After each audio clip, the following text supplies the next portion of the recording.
قال ابو عثمان وقت دهاني دمر افكاري بصرف ضيعه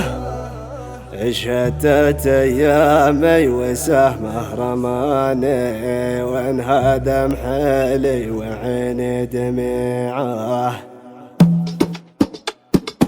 أداء الشاعر أبو عثمان معاذ العثماني، إنتاج استديو أنغام يريد. قال أبو عثمان وقت دهاني دمر أفكاري بصرف ضيعه شتت أيامي وسهمه رماني وانهدم حيلي وعيني دميعه من شرب المر كاسه سقاني يقطع أنفاسي ونفسي وجيعه قلبي شق دامي بسجنه سباني في سجن الهم قدني منيعه من صاحب ذا الوقت خاب الظناني شلة أفلام الهوى والخليعه صحبته للمصلحة كالرهاني عفت صحباتهم ونفسي قنيعه.